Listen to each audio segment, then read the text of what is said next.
Week 12 of the fantasy football season. Here's a few quarterbacks I have as sleeper options this week. The first one, Tommy DeVito of the New York Giants. And now DeVito named the starter for this New York Giant team, out there in 96% of fantasy leagues. And he saw some play last season with the New York Giants. He had 1,101 pass yards, 8 touchdowns, 3 interceptions, 195 rush yards, a touchdown, and a fumble loss. So this week, not a bad matchup to make his season debut versus the Tampa Bay Buccaneers, where their defense has been bad all season long.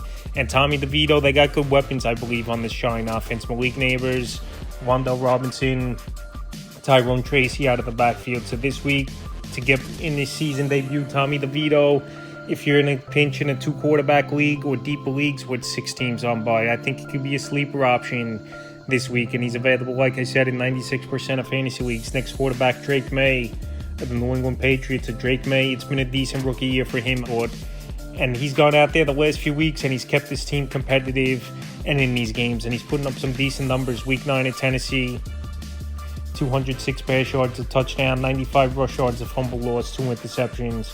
Week 10 at Chicago, 184 pass yards, a touchdown, interception, 24 rush yards. And Week 11 versus the Rams, 282 pass yards, 2 touchdowns, an INT, 27 rush yards, and a fumble loss. He's going to get you some yards on the ground. I know the turnovers have been an issue for Drake May, but this week it's going to be a matchup most likely they're trailing and chasing points at the Dolphins, where with this Dolphin defense I don't think is all that great. So Gardner Minshew go for 282 and 2 touchdowns, and I think Drake May could go out there and have a decent performance. So if you need a quarterback in deeper leagues, he's out there in 85% of leagues. And the third and final quarterback I have as a sleeper is Will Levis of the Tennessee Titans. So I know it's been a bad year for Will Levis, a lot of interceptions, taking a lot of sacks.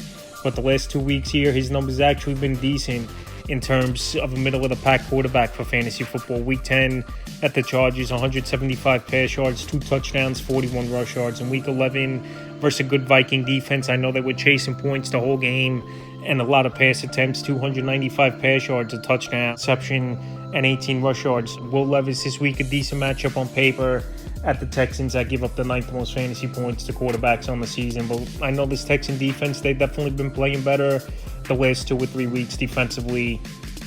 But this is a game where it's going to be a lot of garbage time, a lot of pass attempts again for Levis. And he might just work his way on default into some production. And he's available in 90% of fantasy leagues. That's a few quarterbacks I have as sleepers for week 12 of the fantasy football season.